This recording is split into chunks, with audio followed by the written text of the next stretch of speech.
সুপ্রিয় দর্শক, আসসালামু আলাইকুম। কেমন আছেন সব? আশা করি আল্লাহর রহমতে ভালোই আছেন।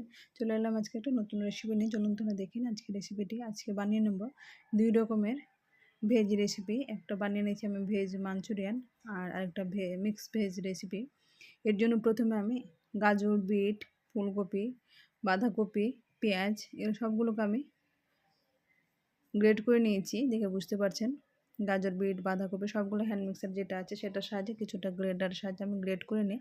এখন একটা মিক্সিং বলে নিয়ে নিচ্ছি। এখানে দিয়ে দিচ্ছি আমি স্বাদ মতো লবণ, মানে 1 চামচ মতো লবণ, জিরা গুঁড়ো, ধনে গুঁড়ো, হলুদ গুঁড়ো, 2 চামচ কর্নফ্লাওয়ার, 1 চামচ বেসন। এখানে বেসনের পরিমাণটা যতটুকু বাইন্ডিংয়ের জন্য ততটুকুই দেব। আর কর্নফ্লাওয়ারটা আমি দিচ্ছি একটু ক্রিস্পি হওয়ার জন্য। এখানে ভেজ মাঞ্চুরিয়ান যে পাউচ পাওয়া যায় সে আমি পাউডারটা দিয়ে দিলাম। এখানে 1 চামচ মতো দিয়েছি। আর রসুন বাটা, আদা বাটা, লঙ্কা বাটা সবগুলোর মধ্যে দিয়ে দেবো। এখানে চাইলে আপনার কুচানো ব্যবহার করতে পারেন। এখন হাতের কাছে আমার রসুন বাটা, আদা বাটা আছে, সেটা দিয়ে দিলাম। আর আমি বেসন প্রথমে 1 চামচ দিয়েছিলাম, এখন 2 চামচ কর্নফ্লাওয়ার দেওয়ার পরে এটা বাইন্ডিংটা ভালো হচ্ছে না, তাই আমি আর 2 চামচ মতো কর্নফ্লাওয়ার দিয়ে দিলাম। এখানে কর্নফ্লাওয়ারটা দিলে ক্রিস্পিটা বেশ ভালো হয়। এখন এরকমভাবে বাইন্ডিং করে নেওয়ার পরে ওভেনে কড়াইতে তেল বসে তেলটা ভালোভাবে গরম করে নিয়ে এখন আমি বলের শেপ করে নিয়ে তৈরি করে নিলাম। এরকমভাবে ভেজ বল ব্রাউন কালার করে ভেজে নিলাম। দেখে বুঝতে পারছেন গোল্ডেন ব্রাউন কালার হয়ে গেছে। এটা মিডিয়াম ফ্লেম করে সবসময় ভেজে নিতে হবে। এখন একই রকমভাবে আমি সবগুলোই বল আমি ভেজে নেব। অন্যদিকে ওভেনে কড়াই বসিয়ে কড়াইটা ভালোভাবে গরম করে নিয়ে এখানে দিয়ে দিলাম সরিষার তেল। তেলটা ভালোভাবে গরম হয়ে গেলে, তেলের গন্ধটা চলে গেলে আমি এখানে দিয়ে দিচ্ছি গোটা জিরে, শুকনো লঙ্কা দিয়ে এটা কয়েক সেকেন্ড ভেজে নেব। এখানে জিরের ফ্লেভারটা কিন্তু খুব সুন্দর আসে তেলের মধ্যে দিয়ে। এখন এগুলো ভাজা হয়ে গেছে। এর মধ্যে দিয়ে দিচ্ছি আমি পেঁয়াজ বাটা, 2টো পেঁয়াজ এরকমভাবে আমি পেস্ট করে নিয়েছি, সেটা দিয়ে দিলাম। এখন দিয়ে দিচ্ছি আমি জিরা, ধনে পাউডার, স্বাদ মতো লবণ, হলুদ গুঁড়ো, রসুন বাটা, আদা বাটা, লঙ্কা বাটা সবগুলো কিন্তু এর মধ্যে আমি দিয়ে দিলাম। আর এটা কালার হওয়ার জন্য দিয়ে দিচ্ছি কাশ্মীরি লঙ্কা গুঁড়ো। চাইলে আপনার শুকনো লঙ্কা গুঁড়ো ব্যবহার করতে পারেন। আমি যেহেতু কাঁচা লঙ্কা খাই তাই কাঁচা লঙ্কা ব্যবহার করেছি। আর দিয়ে দিচ্ছি গোলমরিচ গুঁড়ো। এখন মশলাটা এরকমভাবে কষতে কষতে তেল ছাড়তে শুরু করেছি। এরকম অবস্থায় একটা টমেটো দিয়ে দিলাম। টমেটোটা আমি ঢাকা দিয়ে এখন রেখে দেবো 3 থেকে 4 মিনিটের জন্য মিডিয়াম ফ্লেম করে। 3 থেকে 4 মিনিট পরে ফিরে আসলাম। দেখে বুঝতে পারছেন টমেটোটা সেদ্ধ হয়ে গেছে, তেল ছাড়তে শুরু করেছে। এরকম অবস্থায় আমি অল্প পরিমাণে গরম জল দিয়ে দিলাম।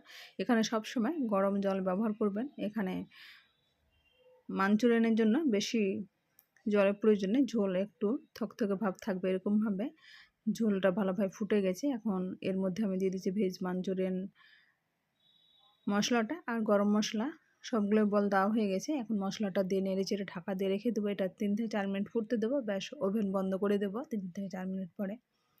এদিকে চলে আসছি আমি মিক্স ভেজের রেসিপি। এখানে আমি নিয়েছি প্রথমে, আমি কাটাটা দেখাইনি, একেবারে চলে যাচ্ছি রান্নার প্রসেসে। এখানে তেল ভালোভাবে গরম করে নিই কড়াইতে।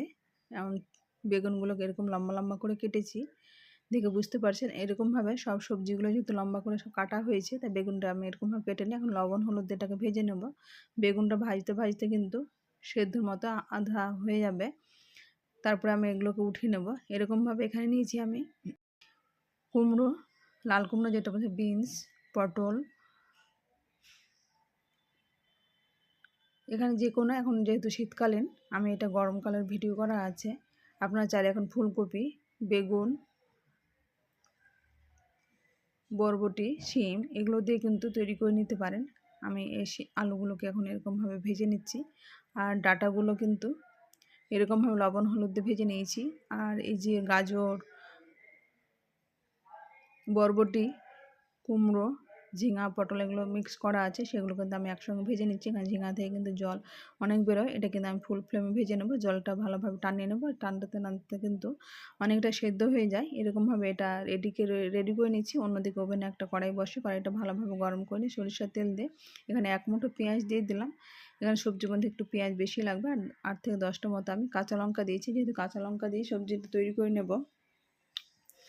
পেঁয়াজটা ব্রাউন কালার করে ভেজে নেব। পেঁয়াজটা ভাজতে যাতে তাড়াতাড়ি হয় তাই আমি এখানে অল্প পরিমাণ লবণ দিয়ে দেবো। লবণ দিলে তাড়াতাড়ি পেঁয়াজ সেদ্ধ হয়ে যায়। আর দিয়ে দিচ্ছি তেজপাতা, দুটো তেজপাতা অর্ধেক করে দিলাম। অল্প পরিমাণে গোটা জিরে আমি তেলের মধ্যে এটা ভালোভাবে ভেজে নিলাম। এটা চাইলে প্রথমে ভেজে নিতে পারেন। এখানে নিয়েছি আমি রসুন বাটা, আদা বাটা, লঙ্কা বাটা, জিরা, ধনে সবগুলো এখানে একটা প্লেটের মধ্যে নিয়ে নিয়েছি। এখন সব পেঁয়াজটা ভাজা হলে সবগুলো মশলা এর মধ্যে দিয়ে দেব।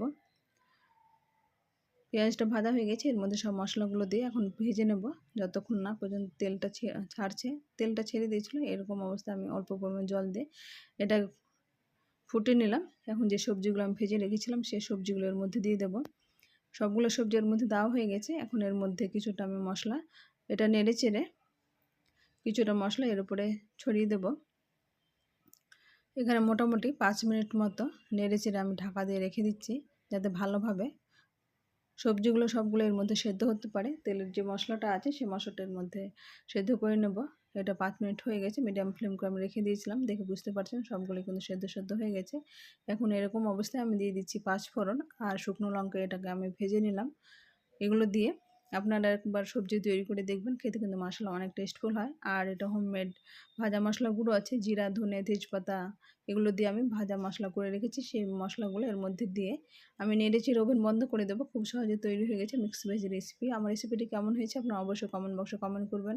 আমার চ্যানেল নতুন বন্ধু হয়ে থাকেন সাবস্ক্রাইব করে পাশে থাকার অনুরোধ রইল। আসসালামু আলাইকুম, আল্লাহ হাফেজ।